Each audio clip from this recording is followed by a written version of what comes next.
Principles of magic. Whew. Much too advanced for Paimon. Hey, look! Is that Caesar's diary on the table?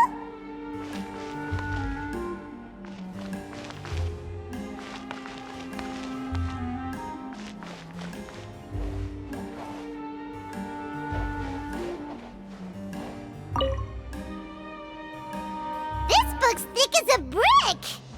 Let's take a peek inside it, shall we?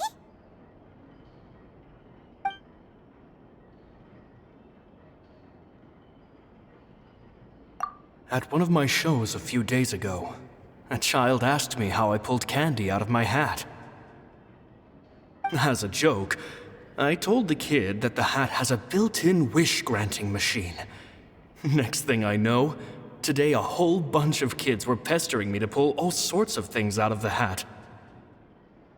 So I told them another white lie. The machine needs time to power up, but in the meantime, you can write your wishes down. Well, they took me up on that offer, enthusiastically. As I write this, I've only just got back from running around all over town, buying the things they wanted. Boy, are my legs sore. I wound up saving very little this month, but that's not a major issue. I now have a bigger problem. How am I going to hide all these things inside my hat?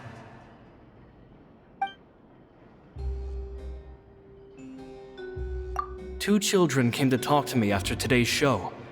I don't know why they were out on their own. They looked much too young to be unsupervised. I do hope they got home safely. Anyway, they said that they wanted me to teach them how to do magic. It's not uncommon for children to ask this, of course, but I've never seen any of them as serious about it as these two. I told them that learning magic is very hard work, but that didn't faze them at all. It's like they already knew. They seemed so committed. I couldn't turn them down.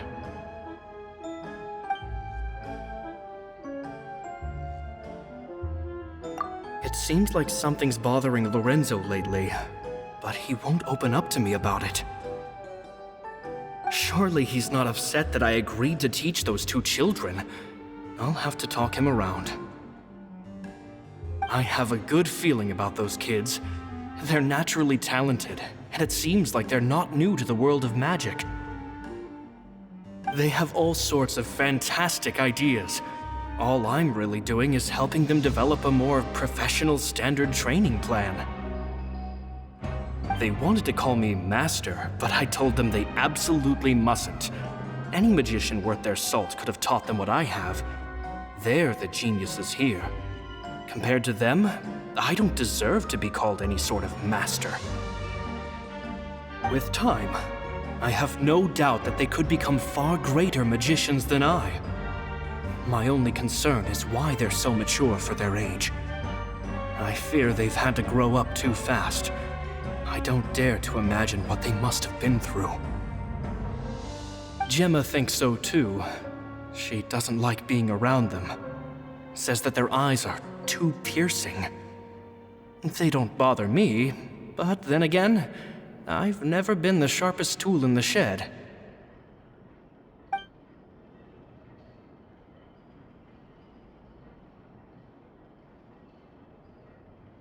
It's nearly time for me to go on tour. I asked the two kids if they'd like to come with me, but they shook their heads. I once overheard them talking about their father and their mission. Sounds like their parents have other plans for them. I guess we'll be parting ways soon. It's only been 10 days since I first met them, but I think that I've gotten a feel for their personalities now. They're very tough, but also very cautious, and they trust no one but each other. This, I fear, is not a good habit to have. They hide things from me too. For example, when I asked them where they live and why they wanted to learn magic, they lied. That's the thing about children. Whenever they're trying to cover something up, it always shows somehow. I can sense that their lives have been hard, possibly even dangerous too. They're not like other children. It's a shame that I can't do more to help them. After thinking things over, I decided to tell them a bit about how I see the world. It's full of lies and falsehoods, and that is why we must find our own truth. P.S. I hope they won't find my nagging annoying. Children are so opinionated nowadays. Will it do them more harm than good for someone they've only known 10 days to lecture them like that? P.P.S. Maybe I'm overthinking this. Children aren't interested in grand philosophies. It probably just went in one ear and out the other. I bet they've already forgotten every word I said. Oh, Caesar, Caesar. Just mind your own business next time.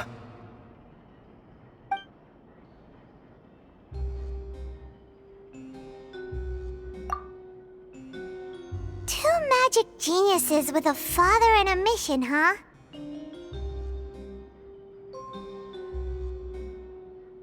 Sounds a lot like he was writing about Lyney and Lynette, don't you think?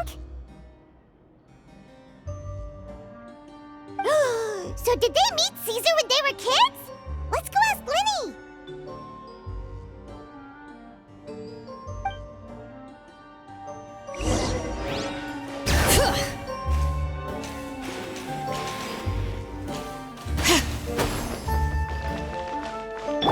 Try and stop me!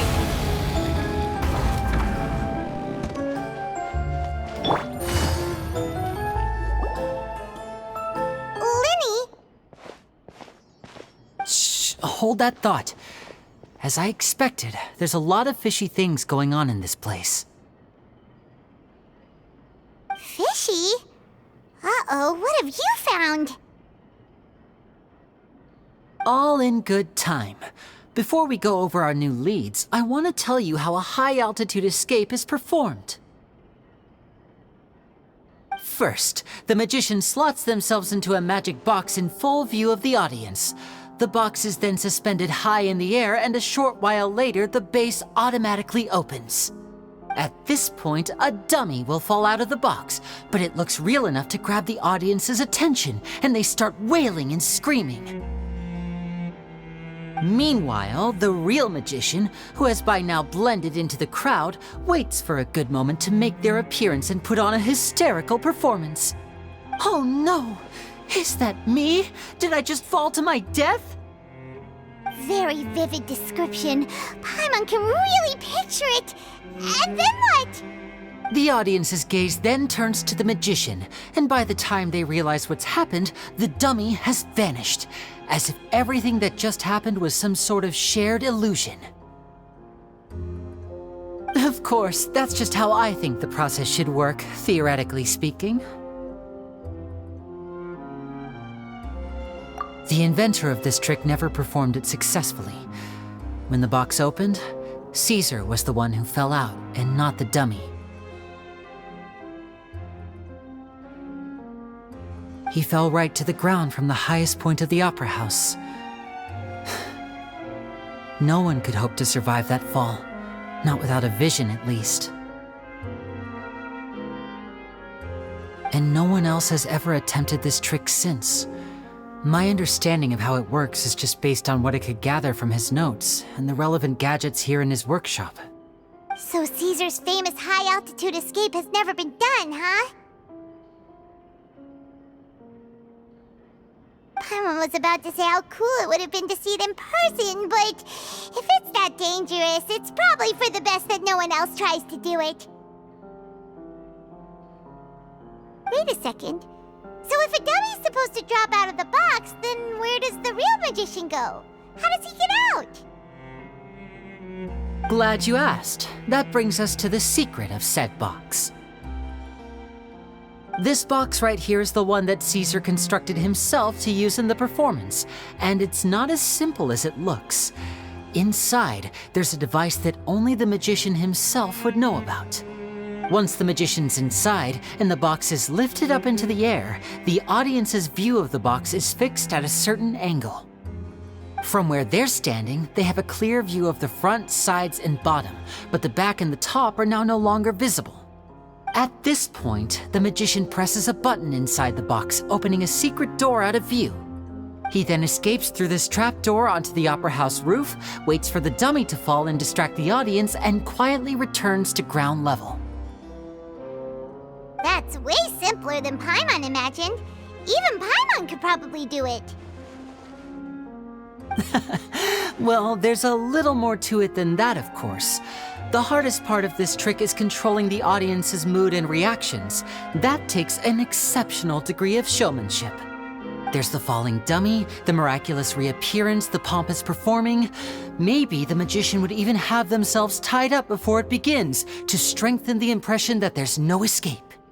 Many days and nights of careful research and painstaking practice would have gone into this, all culminating in a performance just a few minutes long, but one that still manages to transform the shock and grief of a tragic accident to the joy and laughter of a mesmerizing magic trick. Caesar was a highly accomplished magician, but unfortunately, even he didn't manage to pull it off. So, how did it go so wrong? You said you found some fishy stuff here. Have you figured out what really happened? I can make a pretty good guess. I looked into the case files. The magic box Caesar was using at the time of his death had the secret button I mentioned positioned on the right-hand side. And sure enough, he always used his right hand as his dominant hand in public. Okay. Nothing suspicious there. But here's the strange thing. Most of the devices in this workshop have the mechanism on the left-hand side, including this box right here, which leads me to believe that Caesar was in fact left-handed.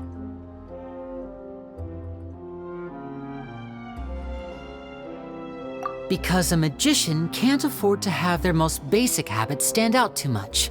People naturally focus their attention on the most important details of the task or situation at hand. But a magician needs to be able to redirect an audience's attention at will so as to avoid arousing their suspicion. The essence of magic is getting people to believe a lie. If even the truth raises eyebrows, the falsehoods become all the more difficult to mask. And so, Caesar trained himself to use his right hand to align with his audience's expectations. great magic always requires sacrifices.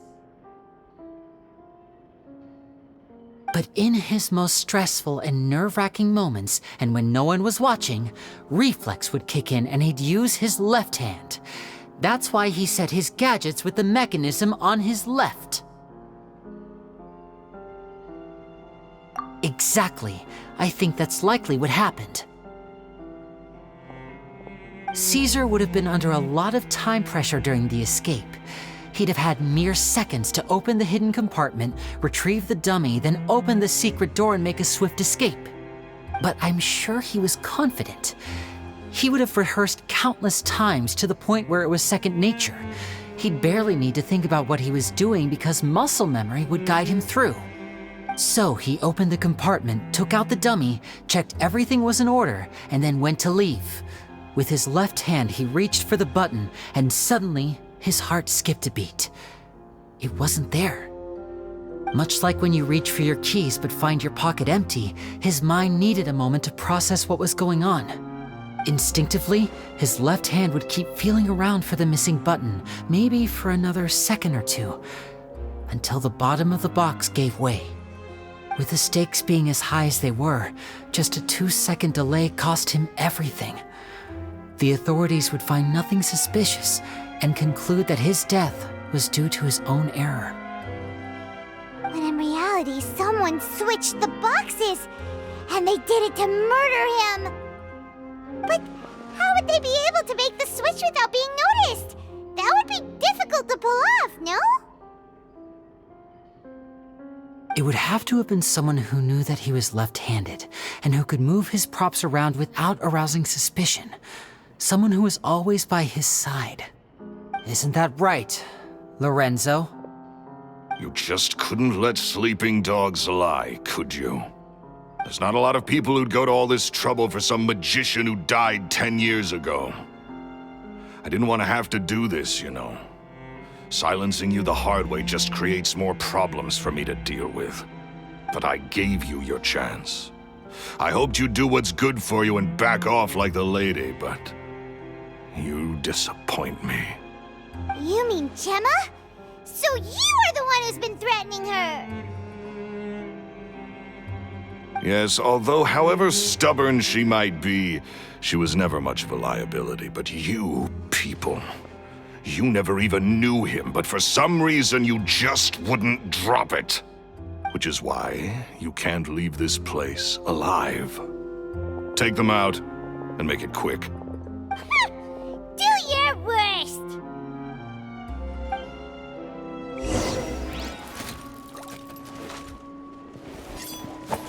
Step right up! Gotcha. Things are about to get dicey. Time for takeoff.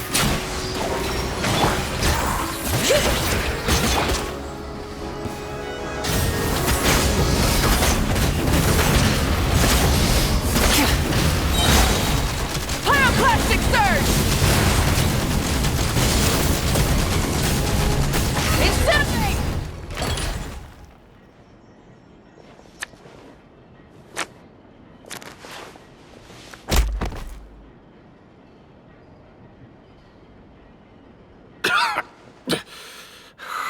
You kids are tougher than you look. Had enough yet, Lorenzo? Your cronies can't help you now. I think it's high time you started talking, and what I'd really like to know is, why did you murder Caesar? If I had a mora for every time you said that man's name. Of course you idolized Caesar, everyone else did.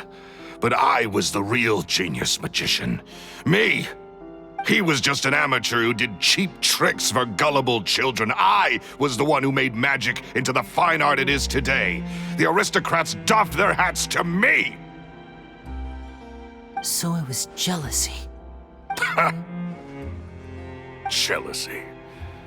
Hatred, more like. I hated Caesar.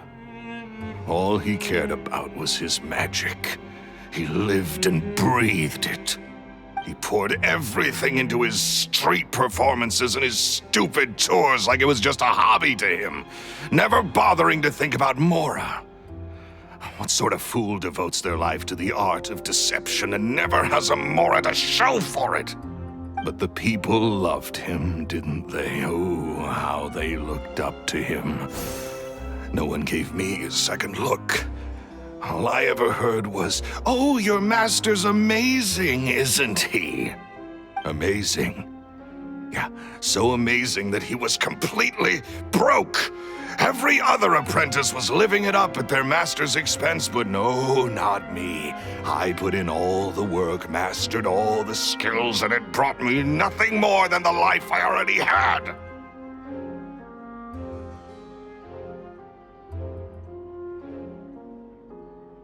He forbade me from using magic to trick people out of their Mora. There was nothing he hated more than that. And with his reputation in Fontaine, it was too risky for me to go it alone. As long as he was alive, if I dabbled in my own brand of money-making magic, he would expose me, and it would destroy me. I had to kill him. There was no other way. He had to go. And this was your only motive? It was reason enough. What other motive would I need? Well, I was under the impression that there might have been other factors at play. For instance, maybe you were in love with Gemma, but she was engaged to Caesar. In love with Gemma? Don't be ridiculous. Guess I was wrong about that then. Next question. Are you the Phantom Weasel? I am. Caesar was so strict with me. He insisted that his way was the right way, that the sole purpose of magic was to bring joy to the world. I never bought into any of that. I was more interested in the practical value of magic. Sure enough, it helped me fill my pockets with all kinds of valuable treasures.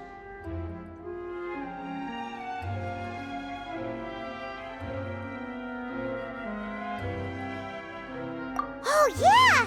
Charlotte told us that the weasel would steal whatever people valued, no matter how much it was worth. That's just how it looked from the outside. What would any thief want with second-rate loot? I've only ever targeted high-value items. I stole cheap things as a way of practicing my craft. It was other people's overactive imaginations that conjured up the preposterous image they then dubbed the Phantom Weasel. So that's the story, huh? Well, I hope you're ready to tell it all over again during your trial. What choice do I have? You're a pack of wolves, and you've got me between your jaws. You've seen what's here, and my last-ditch effort to stop it getting out has failed. What else can I do? So be it. I've enjoyed power and wealth for the last 10 years, the likes of which Caesar could never give me. I wouldn't choose for things to end this way, but I regret nothing. Very well. In that case, I'll contact the guards. Traveler, Paimon, keep an eye on Lorenzo for me. I'll meet you just outside the workshop when I'm back.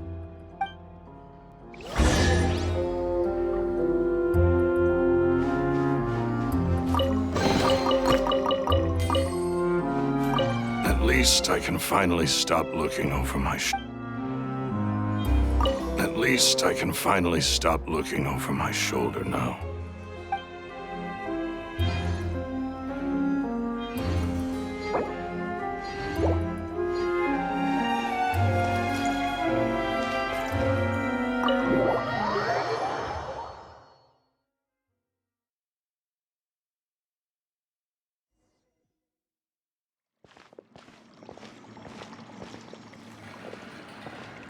Lyney has told me the whole story. Lorenzo, do you confess to the murder of Caesar and to framing him for the Phantom Weasel's crimes? Look who's finally developed a conscience. What kind of disciple murders their own master? I hope it was worth it, because there'll be hell to pay.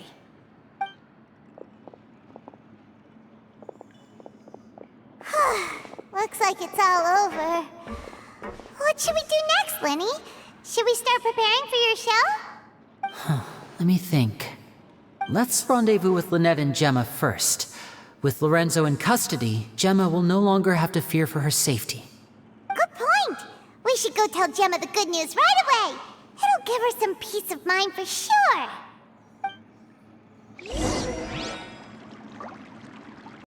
Ah, you're back. You were so quick. I've only just finished my third dessert. Your third? Lynette, come on, we've talked about this. Everything in moderation. You're not gonna have any room left for dinner now. That's fine. I'll shift to exercise mode and jog off the excess sugar. That's besides the point. Well, it's done now, but try to eat a more balanced diet in the future. Point taken. Did everything go okay? Of course! Lorenzo was no match for us. The guards are taking him into custody as we speak. Gosh, that's amazing. I'm sorry, I still didn't know if I could trust you, but now it seems I can. I had my suspicions about Lorenzo, but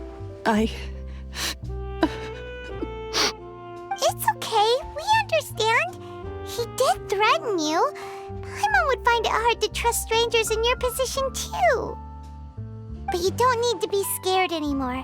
Everything's gonna be okay. Sorry. My emotions are all over the place right now. I've been waiting for this day to come for so long. I always wanted to report Lorenzo.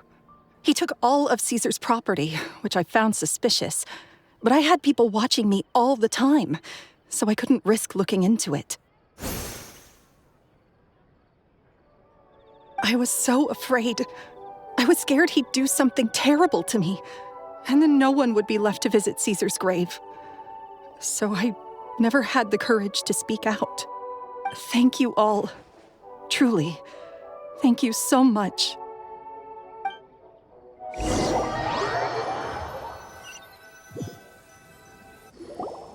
Thank you all for clearing Caesar's name. I never would have guessed that Lorenzo was the real Phantom Weasel. He never showed any signs that there were problems between him and Caesar in public. From the outside, it looked like they got along great. And to think that lowlife's been living life to the fullest all this time, while Caesar's name was getting dragged through the mud. It's a travesty. At least his soul can finally rest in peace now, thanks to your efforts.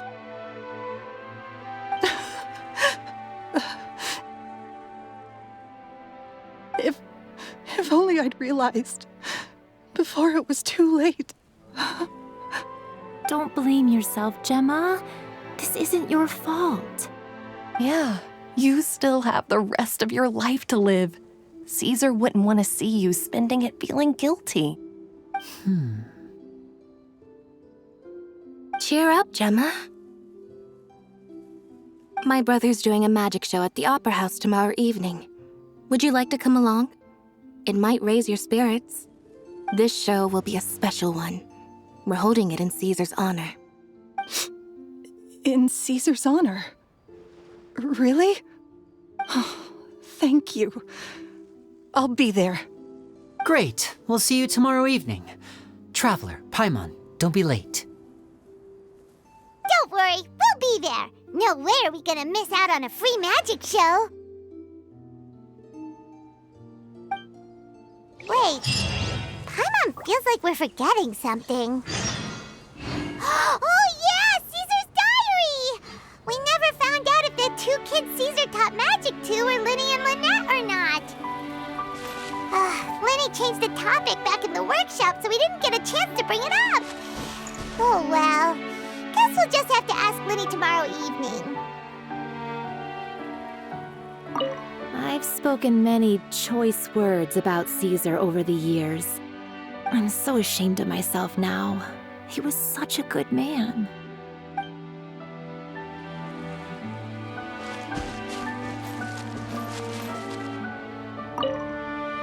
I can't believe Lorenzo was intimidating Gemma all this time. He comes around here sometimes. Not to clean Caesar's grave, though. He just stands off to the side and watches Gemma from a distance. She must have known, but she never asked him to leave. I wonder why that is.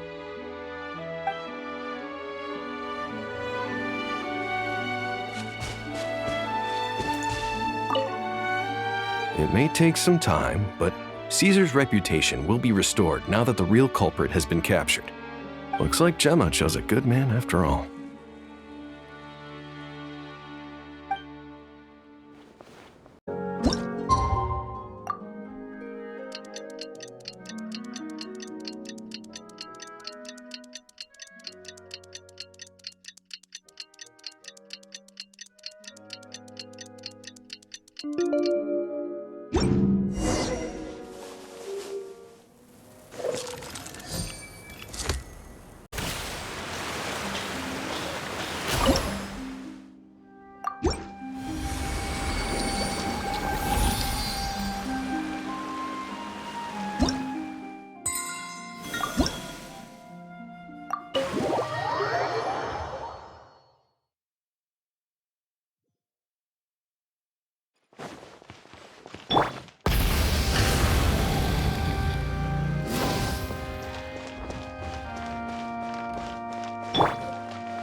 Paimon's excited to see another of Lyney's magic shows!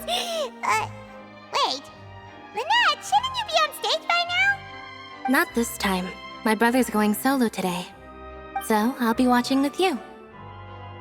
Good evening, ladies and gentlemen. I hope everybody's ready because the show is about to begin.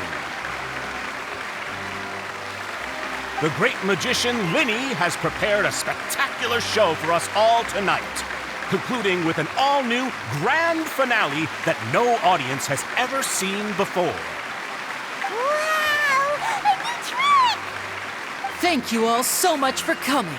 Now, prepare to join me on a journey through the mystical and miraculous.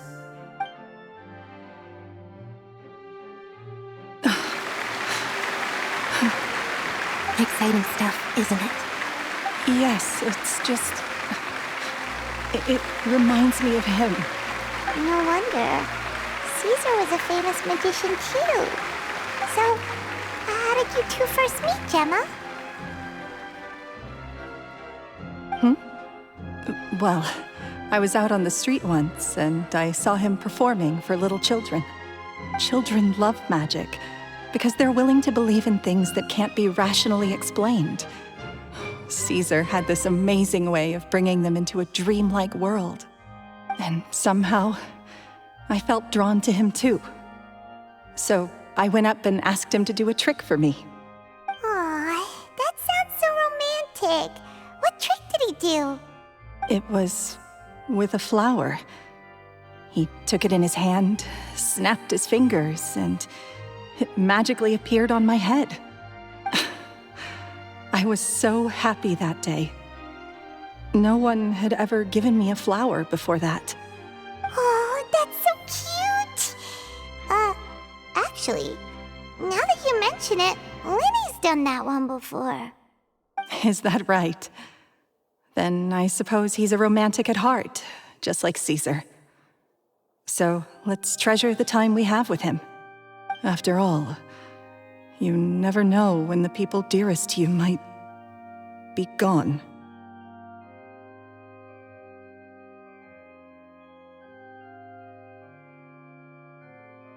That's right. It's all over now. Paimon doesn't really know how to comfort you, but at the very least, no one's gonna be intimidating you from now on. You can breathe easy at last, right? Right. Yes, you can breathe easy now, Phantom Weasel. See? Even Lynette says... Wait, what? The Phantom Weasel? Lorenzo escaped? Where is he? What do you mean, Phantom Weasel? As Lyney once said, A performer's job is to commit fully to their role and put on a flawless performance for their audience. But once the bag of tricks is empty and the curtain falls, it's time to end the show. The spotlight is no place for someone with no more cards up their sleeve. It's been 10 years, Gemma. Aren't you tired of the grieving widow act? I think it's time to put an end to it. What are you talking about? Paimon doesn't like this riddle. Traveler, Paimon doesn't like where this is going. Come on, say something! Ladies and gentlemen, I hope you're all enjoying the performance so far. There will now be a brief intermission, after which Lyney will perform the most electrifying act of tonight's show, the one we've all been waiting for. The final performance will take place outside of the Opera House, so please make your way outside in a calm and orderly fashion. The Phantom Weasel never did like public places, did they?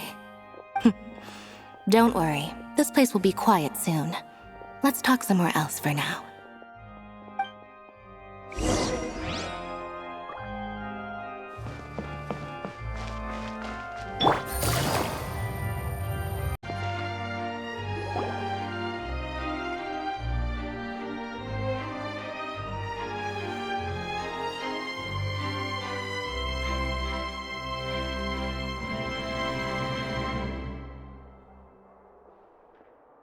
Dear me, this is awkward, isn't it?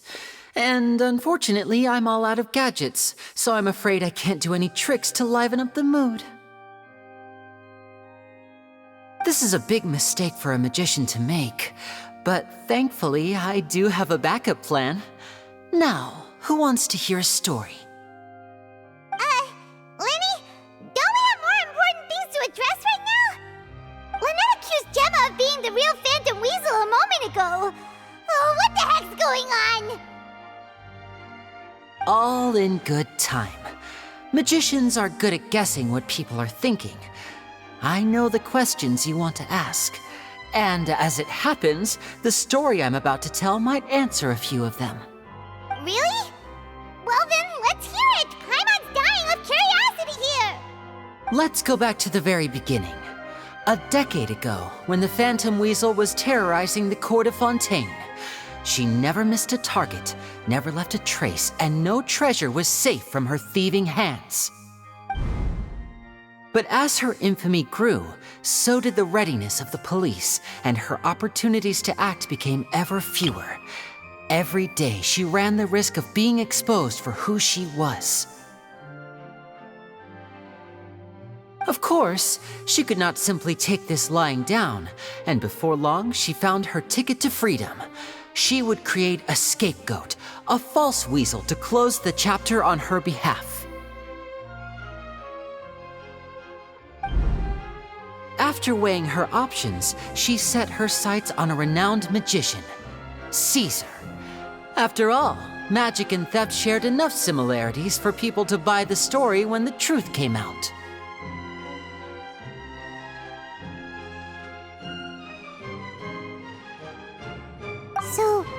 So then what? Being the master deceiver she was, the weasel easily earned Caesar's trust. Now all that remained was to frame him for her countless crimes. But as she was considering how to make her move, she noticed Caesar's aggrieved pupil, and a new thought entered her mind. Maybe I don't need to get my hands dirty after all.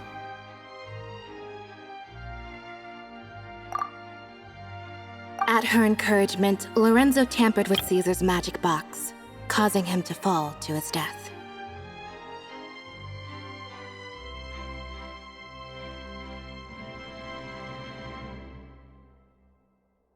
Afterwards, Lorenzo seized his master's property, and the weasel set about tarnishing Caesar's reputation.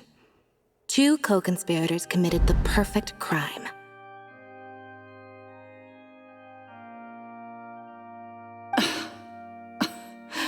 I've got to hand it to you. You're both exceptional storytellers. It's enough to make even me wonder whether there was really another mastermind behind all this, pulling the strings. But I just have one question. You seem to think that I am the villain in this tale. What's brought this on, Lyney? Is it something that Lorenzo said? Don't worry, Lorenzo said nothing at all. But I never believed that he was the weasel, and in fact, my investigation only made me more certain of that. He was too forthcoming with his confession, as if there was something else he was trying to hide. How disappointing. So you'd sooner trust Lorenzo than me, even without a shred of evidence? A magician is an expert at playing the audience to get the result they want. And I have no doubt that you, Gemma, are equally talented in this regard. With a little help from Lorenzo, you put on a very convincing performance. The lovesick fiancé, whose devotion to her betrothed is unshakable, even under threats of violence. Caesar was maligned and hated by all for 10 years, but you? Everyone sympathized with your plight. Who would suspect for 1 second that the lovely young lady always seen weeping in front of Caesar's grave was actually the mastermind behind his demise? No, not that poor lady. Perish the thought. Wait, so you mean the whole intimidation thing was just a hoax? Gemma and Lorenzo were both in on it? But why would Lorenzo agree to that? And why didn't he sell her out even at the end instead of admitting to being the weasel himself? Yes, why indeed? Maybe Gemma herself could enlighten us on that question. Well, Lyney, if you're so confident in your version of events, then I think the answer should be obvious. Having killed Caesar with his own hands, Lorenzo was plagued by overwhelming guilt. Revealing the Phantom Weasel's true identity would serve no purpose. But if the Weasel remained free, then she could take care of Lorenzo's loved ones. An excellent answer, though sadly a little dull. Is that right? Well, don't let me bore you. If you'd care to change the topic to something more interesting, I'd be much obliged. As a matter of fact, there's one thing I'd really like to understand. Why would the real weasel have targeted things that only have value to other people? Could you shed any light on that? Of course. After all, we're just telling stories here, aren't we? If I had to guess, I would say that the real weasel must have had a terrible childhood. Left to fend for herself after her parents died young. Betrayed, scorned, beaten.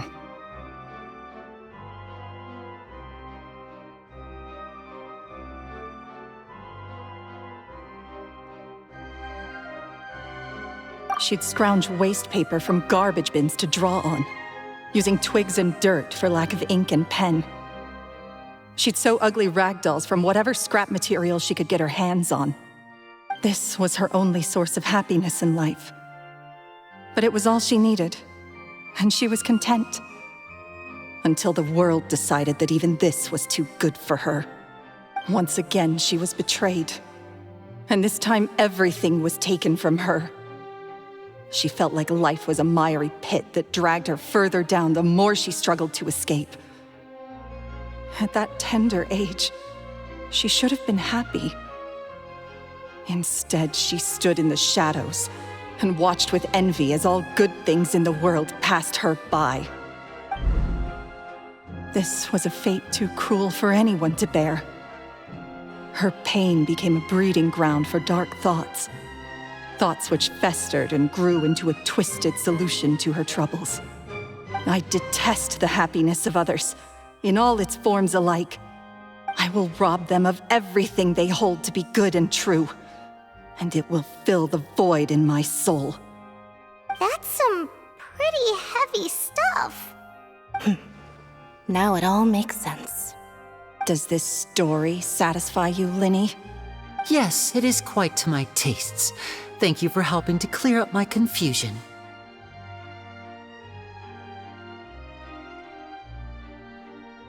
Huh. That's right. What drove you to write that letter, Gemma? What were you trying to achieve there? Because without that, none of this would have ever come to light. She didn't write the letter.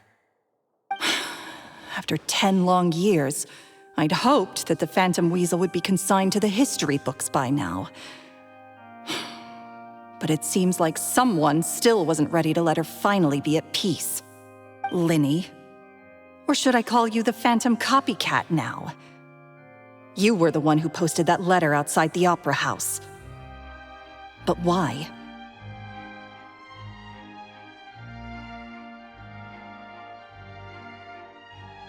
Very sharp, Phantom Weasel. Still as shrewd as ever. Well, no need for me to be coy about it. Our goal was to clear Caesar's name. The most straightforward way to change the public's impression of Caesar was to force the Weasel to show themselves. That's it? You had no other agenda? Of course we did. We made it quite clear in the letter, I believe. I shall take from you that which you hold most dear, just as you did to me 10 years ago. 10 years ago? You mean Caesar's death? You met him? Wait. Oh, I get it. You were those two obnoxious kids. It's been so long, and you're all grown up now. I didn't recognize you. He taught you magic back then, didn't he? For what, 10 days or something? And you went to all this trouble. Why? Because you feel like you still owe him something? We remember all our debts, however great or small. 10 years ago, Caesar's reputation was torn to shreds, and his legacy was thrown out.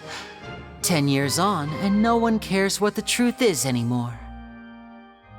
But we did not forget, and so we came to find you. And? What exactly did you take from me? I'm still standing, as you can see. Lorenzo has admitted to everything. I'm free. Free? Do you really think so? Caesar once told me that even though the world is filled with lies and falsehoods, we must find our own truth. I think that applies to you too. Truth can take many forms. Prized possessions with nostalgic value, fervent hopes and dreams, and irreplaceable people. Life took many things from you, and those wounds never healed. When they ached unbearably in the dead of night, stealing became your way of numbing the pain. What are you trying to say? I'm saying that for the last 10 years, you've been living a rather uneventful life. Perhaps that's because you found something other than a life of crime to fill the hole? Back to Lorenzo for a second. He murdered his own master, played along with your act, and took pains to make sure any suspicion would be directed towards him. But what did he have to gain from all that? He knew who you were and the things you'd done, and despite that, he was willing to give everything up for your sake. He's the reason that you haven't felt the compulsion to steal in all these years. You're more than just accomplices in murder. You're the only real friends each other has. So I think you know, deep down, that he is the only truth you have in your life. But that truth is gone now, and I guarantee you, you'll never see it again. Congratulations on your freedom, Gemma. Your freedom will cost you dearly. From now on, you'll be all alone in a world full of lies and falsehoods. I do hope you'll be able to bear it. You've still got a long life ahead of you after all. Gather round, one and all. The time has now come for the amazing Lyney to perform his final act in tonight's show. I'm sure you're all wondering what he has planned for the grand finale. Well, wonder no more, for the answer is a death-defying high-altitude escape. A high-altitude escape? I'm sure you all remember the magician Caesar. This was the very trick that led to his fatal fall, after which he was dubbed the Phantom Weasel. So we have now learned that Caesar was wrongly accused, and that the real Weasel has now confessed to their crimes. Guess that's my cue to leave. Whew. I've been practicing this one for ages now, but I'm still a little nervous. Traveler, Paimon, I hope you enjoy the rest of the show. There may be a lot of people watching tonight, but you alone are my true witnesses.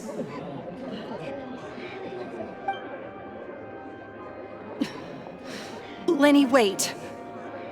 You two hid a lot from Caesar. He went to his grave without ever knowing your secrets. So what about now? Are you an open book? Or are you still the same as ever? You don't have to tell lies to end up isolated and alone. One day, you'll end up exactly where I am today. Maybe then you'll finally understand. You're wrong. I'm nothing like you.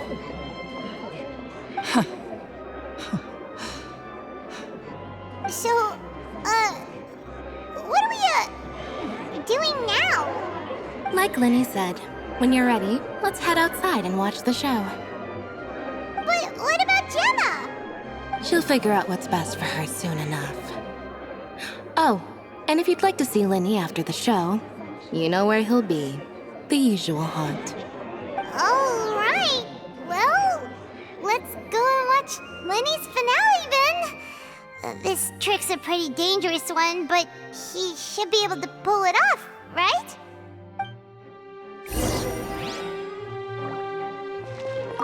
Magicians are not like thieves. Thieves only tear things apart. But good-hearted magicians, they put things back together.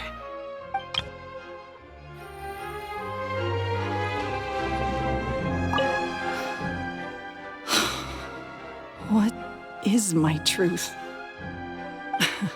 Sometimes I think I'm like a gambling addict. All I care about is winning, and it doesn't matter what's at stake.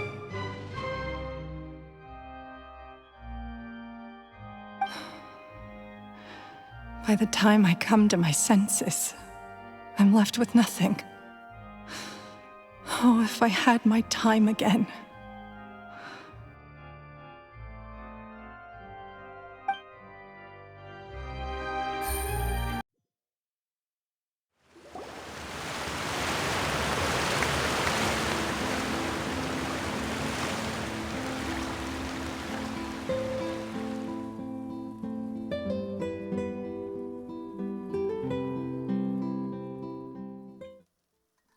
Magic should be mysterious, surprising, and defy logic.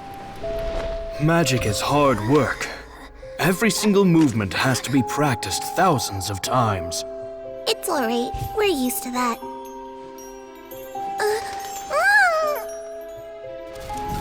We're sorry. You've taught us so much, but we can't tell you the whole truth. It's okay. Do you still remember what I told you? This world is full of lies and falsehoods. I only hope that one day you can find your own truth. What about you? Have you found your truth? Magic is my truth. I want to perform a magic trick so great that people will always think of me when they talk about it. For a magician, what greater honor could there be? Look! Behold! Lyney is sealed inside the box. Will he manage to escape? 10 years ago, Caesar attempted this very trick, and it was at this precise moment that...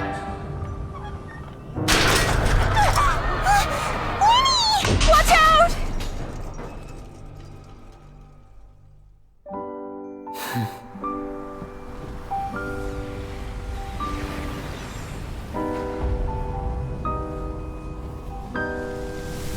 Mysterious. Surprising. And logic-defying. Isn't that right? This honor belongs to you, Caesar.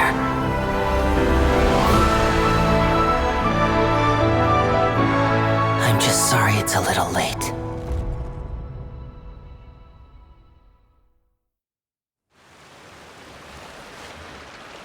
Did you see that? 1 minute he was falling, and the next, he turned into flowers.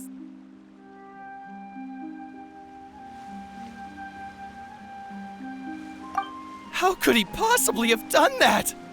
How mysterious. I didn't blink once. He just vanished, right in front of my eyes. What a heart-stopping magic show! This was really worth the trip. Caesar's name has finally been cleared, and Fontaine's new star magician Lyney has fulfilled a wish on his behalf. Oh, I couldn't ask for a better grand finale. It will make a great headline for the Steambird tomorrow, even if I do say so myself. Whew. Looks like everyone really loved Lyney's grand finale.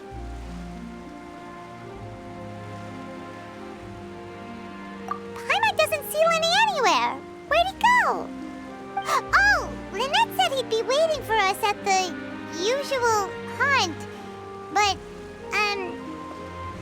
where is that? Oh, you mean the one where Caesar's buried? Yeah, that's probably it. This whole magic show kinda seemed like Lyney's way of saying goodbye to Caesar. So it makes sense that that's where he'd be afterward. Alright, let's go look for him there.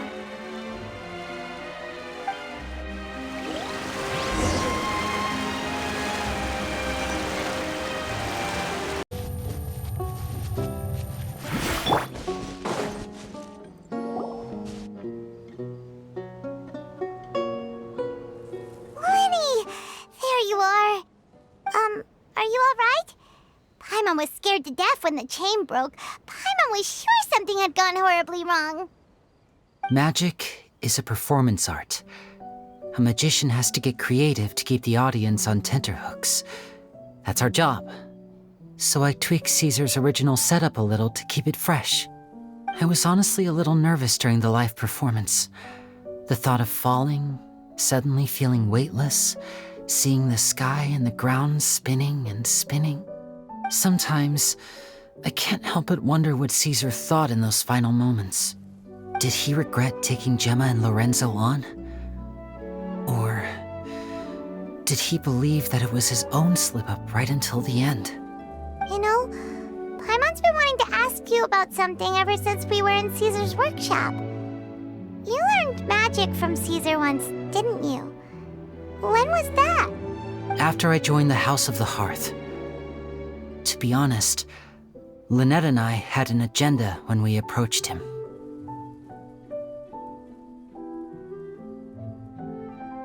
I told you about my past before, remember? As a young boy, I survived by secretly learning magic from street performers.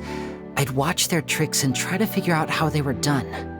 But I quickly realized that observation alone could only get me so far.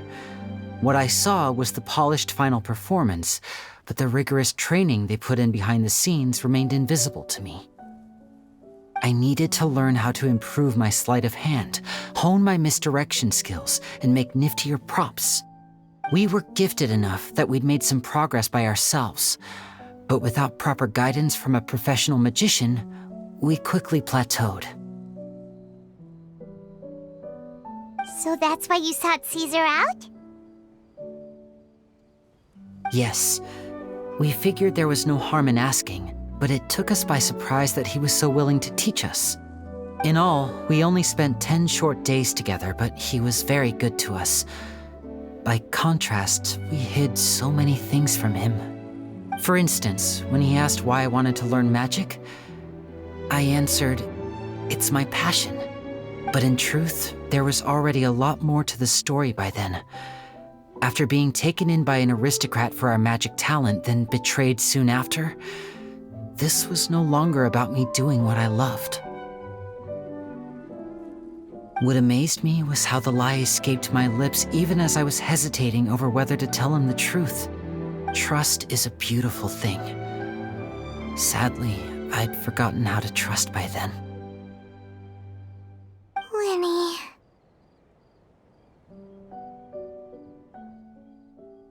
Still worried about the way I feel? You really are a gentle soul, aren't you? But don't worry, I'm used to it now.